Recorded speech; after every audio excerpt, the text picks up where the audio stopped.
Greetings. Today I shall be showing you some impossible indifference curves. There are three types of impossible indifference curves, and I shall start by showing you what a general indifference curve looks like.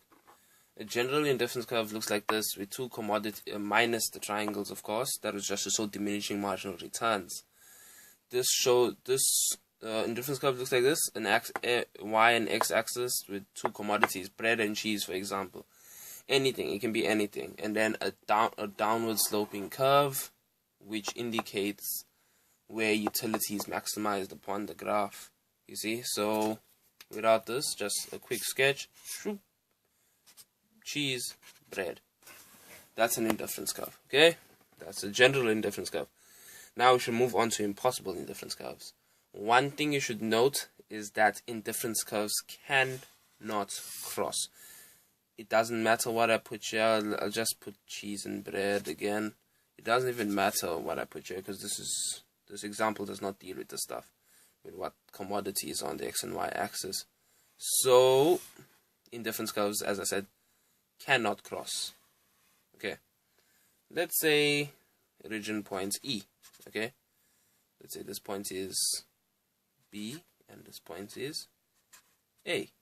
Okay, there's this rule with indifference curves called transitivity. Now, what transitivity means is that your choices must basically be consistent, but that explanation does not fully tell you what consistent choices mean. So I shall show you this example. Now, let's say I like EB. I don't care whichever I have. I can have either E or B on this graph, and I can, because let's name this graph T1 and this graph T2. Okay, this is T1. Okay, so along T1, E and B exist. So I know, since this is T1 is its own indifference curve, I'm indifferent to anything on that line, meaning that on T1 I can have any point, including hypothetical point A. Well, let's not call it A, we have an A. Including hypothetical point C. I will have anything on this graph, Z, E, anything, as long as it's on that line. Meaning on that line I maximize my utility. I get the most out of my money, out of my value for money. So that's what it means there, you see. So of course I'm going to be indifferent between E and B, because they both lie on indifference curve T1. I'm indifferent to both of them. Next, now let's deal with T2. T2 being this one here. I should have used two different colors. Doesn't matter right now. So let's say T2 curve there.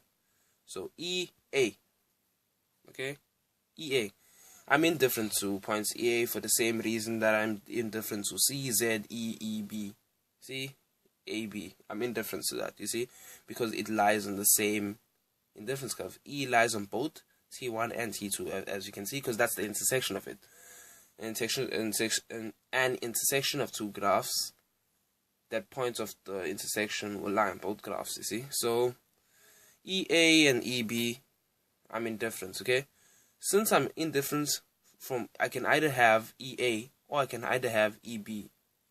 That should mean that that I don't mind having BA. That's what transitivity means. If I like Coke and rice, or Coke and water, I'm therefore because see, Coke is the similar element. So what's the difference between those two is rice and water. So therefore means I like rice and water. It's very hard to get a hold on, but just try to see what I'm saying. EB lies on the same, I don't mind which one I have. EA lies on the same, I don't mind which one I have. So then that means I like BA, because EB, I don't mind. E is the similar one, so EB is the thing linking. The thing linking the other two I like. It's so hard to explain, but I'm sure you got it from those explanations. That's like a whole lot of explanation. You should have got it by then. If not, try to read up on transitivity. Okay, since I'm indifferent to EB and indifferent to EA, but that's lies now. That can't be. So let's say on the cheese, let's put some figures now, some quantitative stuff into this.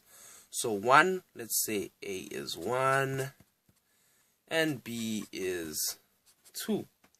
Okay, so now look here. A is 1, B is 2. Now something's definitely up here because I know for sure there's this rule that says more is better. There's 3 rules: transitivity, completeness, and more is better. Those are the 3 rules that govern IC curves, ICs being indifference curves. So here there's a direct contradiction of the rule more is better, which means that more is better. So I would have to choose B over A because B is giving me 2 units of C and more units of B. You see, let's give B a number. So A is 1 there and it's 5 here. B is 2 there and is 7 here. So B is giving me 7 bread, which is more than A, which is giving me 5. Plus B is giving me one more cheese slice. You see? So therefore that means I prefer B, point B. Now let's say B was giving me 7, but it was giving me less cheese. Then we could have justified it, but B is giving me both of more commodities, therefore meaning that I prefer B over A, as you can see. Now this crossing of indifference, this is why the crossing of indifferent curves is not allowed, because it clearly goes against the rules of more is better, basically. Of more is better. We just use transitivity to show how it clashes with the more is better rule. And if you don't know what transitivity is, just rewind it a bit, or maybe leave a comment or something, and I'll explain to the best of my possibility. Okay, and that's it for impossible IC curves.